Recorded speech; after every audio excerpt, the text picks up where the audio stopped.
Marketing Services 4. Picking up from our discussion in Marketing Services 3 about how to handle the presentations to clients concerning a proposal for professional services. When doing these things, there's nevers and there's always.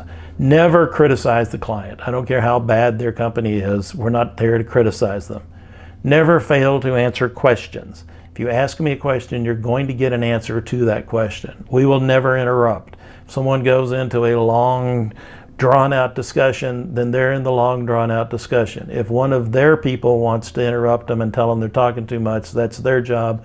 As long as they're talking, I'm not talking. Never bait and switch. I'm not going to tell you that I'm pitching to solve this problem when in reality what I'm pitching isn't going to do that, where it's solving something else. Never talk too much. At some point in time, we will sit down and shut up. One of the things about professional services people, there tends to be a mix of very strong personalities and very capable people, and a lot of them want to tell everybody everything they know. This isn't the opportunity to tell us everything you know. Say what we need to say to win the engagement and move on. Never run down the competition. That would be our competition. You regularly get opportunities to do this. Keep a few things in mind. Running down the competition makes you look cheap and petty. You also don't know all there is to know about the people sitting out in front of you. You may think you know them real well, but their favorite niece might be a senior person in one of the competitive companies. You do not want to be saying bad things because you just don't know where it's going to fly. Plus, it's just not the right thing to do. I can honestly say that most of my competitors were friends, people I had met over the years, regularly had cocktails with, and sometimes dinners or lunches, and would be out of town at the same time. And they were great people trying to do their jobs. No reason to be running them down. I want to win this on my strength, not a bunch of BS about them. When I got questions, which was pretty normal, about, well, so-and-so company is pitching against you, so why do you think we should pitch you and not them? And my answer was always something along the lines of, they're a great company, they're great people, I know many of them personally, they do great work, I just think we can do this particular engagement better.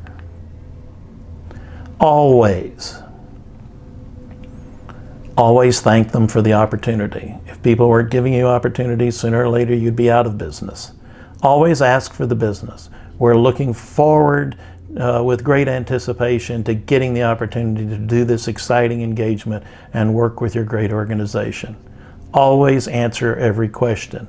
And I usually threw something in there to be sure that somebody in the room said that yes, we had answered the question, so that it would be reinforced that we're not ducking any questions. We always love your town. It might be the biggest armpit on earth, but we love your town.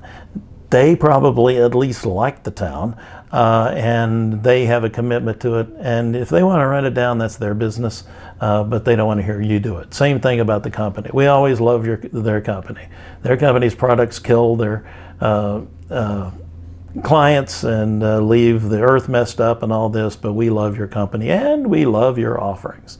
If you can't say that with a straight face, tiptoe around it. But this isn't where you're here to try to tell them what they're doing wrong. Always respect everyone. If they have receptionists, if they have secretaries, if they encounter janitors, anybody in the organization, show them respect. Treat them as well as you're treating the actual decision makers in the organization. You don't know who listens to who. You don't know who has friends with who and what relationships you may have. There are some pretty good stories about people messing up big time in this one. It's a good practice anyway, particularly if you're in professional services and wind up spending your life on the road. Your life will be a lot better on the road if you respect those that are serving you and trying to take care of you. Always shut up when they make your case. This is critical. Once they've made your case, it's time to be quiet. If they're making part of your case, you be quiet about that and move on to the rest of it. If they've made your case, it's time to sit down and let's talk about how we're going to do this. After that, we will discover another problem. We will walk around with our eyes and ears open, find out what's going on. We will get to know the players. We will get to know them as friends. We will offer to help anywhere we can. We'll make suggestions in informal discussions. We'll build upon ourselves, and we'd like to create lasting friendships. Marketing services over time, basically here's what you do. You find a client, you discover their problem, you propose a solution, you close the deal, and then while you're doing that work, you find another problem, and you use that to propose a solution and move ahead. That's what we call the marketing cycle, and that's what makes the strength of a professional services organization. Your market strength comes from repetitive sales.